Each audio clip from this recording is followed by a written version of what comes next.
The Chicago PD began to close in on Pascal in the Chicago fire finale, but was Severide able to clear his chief's name? Picking up almost right after the events of the penultimate episode, the Chicago Fire Season 13 finale begins with Chief Pascal being brought in for questioning by the police. While he's not under arrest, it's made clear to him that the evidence is not looking good. It looks as though he was stalking the victim, and the officer questioning him makes it clear he's going to need a good lawyer. Van Meter confronts Severide for not telling him about Pascal that same morning. He makes it plain to Severide that Severide will accompany Pascal as an accessory if he is brought down. Following their conversation, Severide informs Pascal that he has a witness in Lieutenant Vale. Nevertheless, they are concerned that this may be difficult to prove and that other steps must be taken to clear Pascal's name.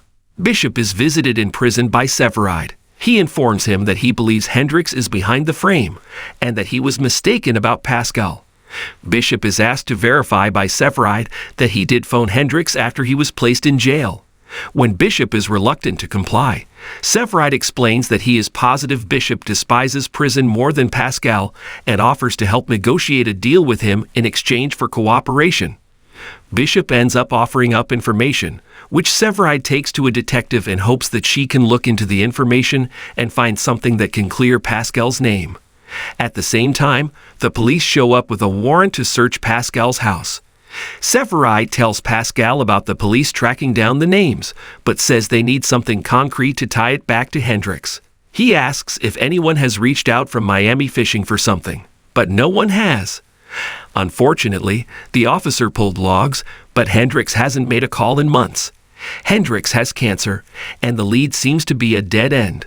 Pascal looks at Monica's phone and seems to find something, just as Severide goes to see Van Meter, who tells him maybe it's time to look at this case for what it is, the simplest explanation being the right one.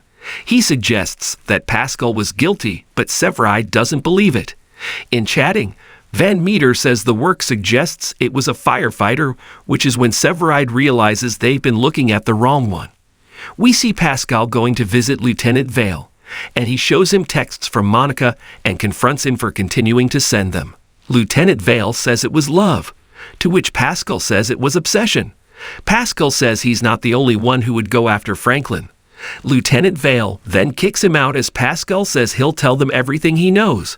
But Lieutenant Vale says he did what he didn't have the courage to do, confirming without saying directly that he killed Franklin.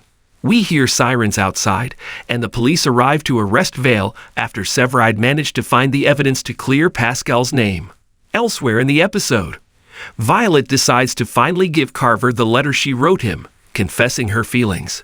When Carver arrives at the firehouse the next day, Violet asks him why he didn't reach out after getting the letter, and he reveals that he plans on leaving Chicago. As we learn, he's put in an application with the Denver Fire Department and needs a change of scenery in order to successfully maintain his sobriety. It looks like there is no hope, but as the episode ended, Carver showed up at Violet's doorstep with the pair sharing a passionate kiss and exchanging I love yous. Herman decided not to pursue the chief position and took a demotion so that Mouch could become a lieutenant at 51. Finally, we saw Kid thrust into the center of some drama between Natalie and Julia. It looked as though Kid could end up taking Natalie in, but we learned that Julia never wanted to abandon her sister. She is, however, very overwhelmed, trying to raise her sister and keep her life on track as well. Kid assured Julia she had no intention of trying to take Natalie from her, but what we didn't expect was that she'd end up taking them both in. Not only does it seem that Kid and Severide will be taking in Julia and Natalie, but they also have a baby on the way. That's right, Kid is pregnant, which means a SisterWives baby is coming. Thanks for watching this video. Please subscribe my Fast Gossip 24 to our channel and stay with us.